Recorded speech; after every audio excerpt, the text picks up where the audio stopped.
not blended, not smeared together the way centuries of ordinary intermarriage usually look on a screen. Split, clean, almost surgical, as if two entirely different family trees had been grafted onto a single trunk. The team reran the analysis. Same result. They pulled a second sample from a different individual in the same community. Same split, same clean line down the middle of the genome. What they were looking at belonged to a small Jewish community from the west coast of India, one of 3 such communities in the country, each with its own account of how it came to call itself Jewish, and each, as it would turn out, carrying a completely different genetic verdict underneath that shared word. For generations, the story told inside these communities was warm, specific, and largely uncontested by outsiders. The Bnei Israel, settled along India's Konkan coast, traced themselves to a shipwreck. 14 survivors, according to tradition, cast ashore sometime between 175 BCE and roughly 2,000 years ago, absorbed into local life but never fully absorbed out of their own identity. Further south, the Cochin Jews describe an older thread still, a community of Middle Eastern traders folding into the spice ports of the Malabar coast, generation after generation, without ever forgetting where the thread began. And in the far northeast, in Mizoram and Manipur, the Bnei Menashe hold to something older and starker descent from Menashe, one of the 10 lost tribes exiled by Assyria, carried east over millennia until it surfaced, centuries later, in the hills of India. These are not fringe beliefs. They are inherited identities, practiced, defended, and in some cases fought for in front of rabbinical courts and Israeli immigration officials. Each story is internally consistent. Each has been repeated so often, for so long, that it is hardened into something close to fact, and for a long time, nobody had the tools to test any of it against the body itself. Here is where it gets complicated.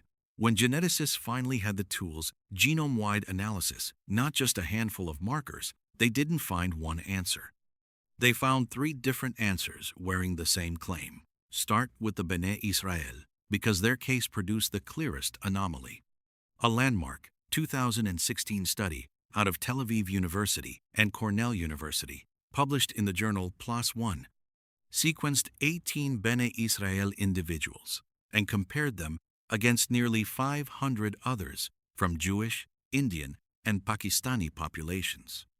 The paternal line, the Y-chromosome, which passes from father to son largely unchanged, like a surname handed down not on paper but inside the body itself, showed a marker called the Cohen modal haplotype, a genetic signature found at meaningfully higher frequency in Jewish populations than in the general Indian population around it. But the maternal line, traced through mitochondrial DNA, told an almost opposite story, overwhelmingly, unmistakably local, Indian, with almost no trace of the Middle East at all. Same population. Same people, 2 different histories, depending on which half of the family tree you asked. The study went further and put a number on it.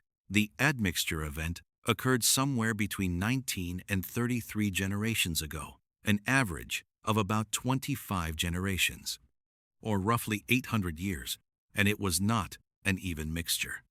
It leaned 45% Jewish, 55% Indian, and it was sex-biased in a specific direction. More Jewish men, more local women, clean, measurable, dated. The first theory is the one that fits most comfortably with everything historians already knew about this region. Call it the traders' theory. For over 1,000 years, the Indian Ocean carried merchants back and forth between Yemen, Persia, the Malabar coast, and the Konkan coast, spices, textiles, and people moving along the same currents. Under this theory, Jewish men traveling those trade routes settled temporarily or permanently, married local women, and their descendants carried forward exactly the kind of lopsided genetic signature. The 2016 study found a paternal marker with no maternal counterpart. It's a tidy explanation.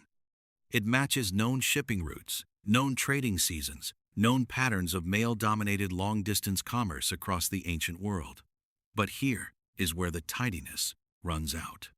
The same study that found the admixture also found something else sitting right behind it, a population bottleneck, followed by high endogamy, meaning the community pulled inward and stopped mixing with outsiders almost as soon as it formed, tight enough that geneticists could still see the fingerprint of it centuries later, tight enough to carry forward a higher risk of certain recessive conditions. A scattered scattering of traders, arriving gradually over centuries, shouldn't produce that kind of sudden, sealed-off population. Something closed the door. The trader's theory doesn't say what or when. The second theory is more complicated, and it starts from the opposite direction entirely. What if some Jewish identity in India was never inherited at all? What if it was adopted? This is where the Bnei Menashe enter the picture, and where the story stops being simple. Between 2003 and 2004, researchers at Haifa's Technion tested Y-chromosome DNA from roughly 350 Bnei Menashe men. They were looking for exactly the kind of Middle Eastern paternal signal the Bene Israel study would later confirm elsewhere. They didn't find it.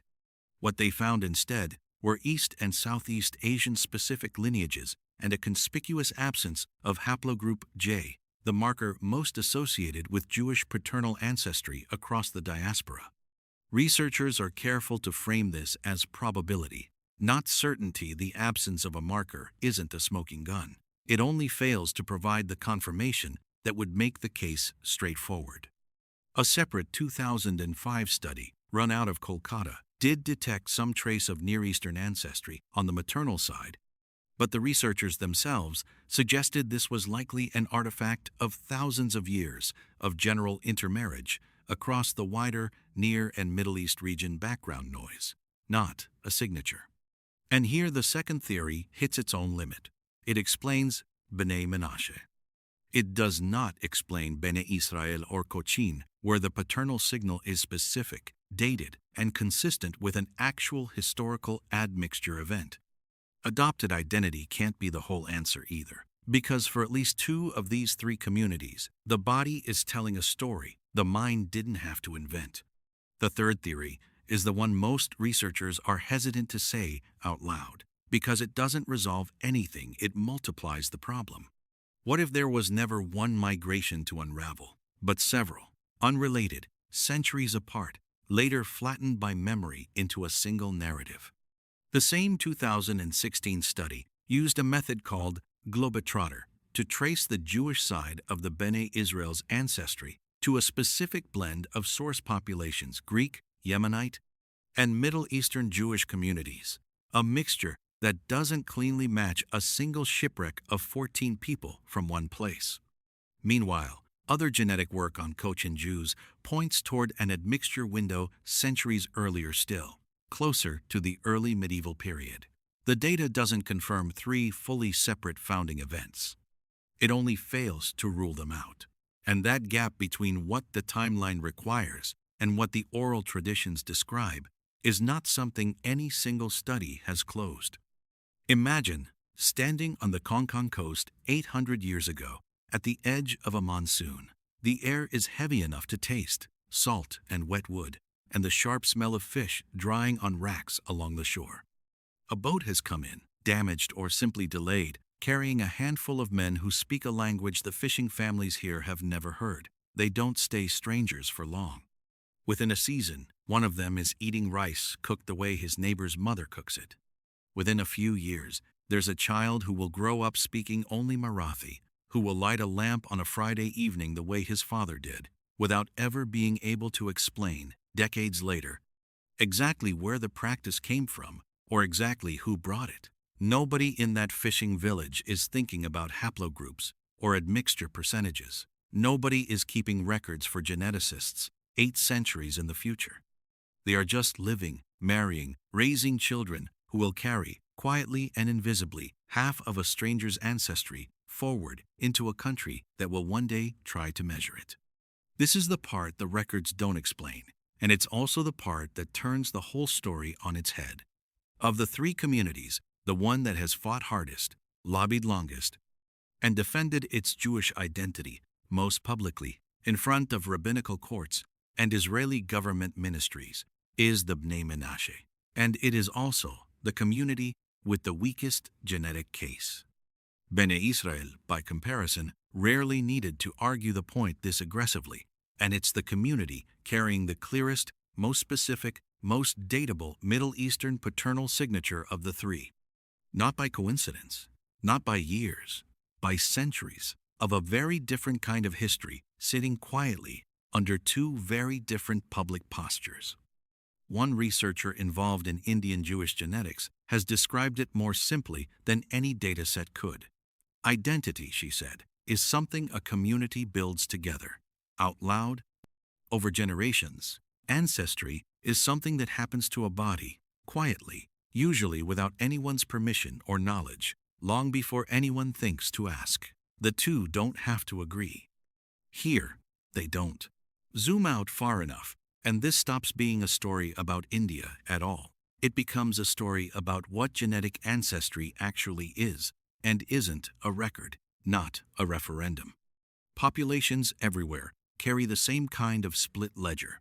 Memory going one direction, molecules going another, sometimes overlapping, sometimes not. And no reliable way to predict in advance which communities will find agreement between the two and which will find contradiction. As ancient and genome-wide DNA studies expand into more of the world's populations, more groups will face exactly this fork, the moment their inherited story and their inherited genome are placed side by side and asked to match. Not all of them will match. Somewhere in a lab, right now, another sample is probably running through a similar split, waiting for someone to notice. India's Jewish DNA mystery was never one mystery to begin with. It was three, wearing the same name. And the hidden truth no one expected is that the community shouting loudest about its bloodline was never the one the bloodline had actually kept.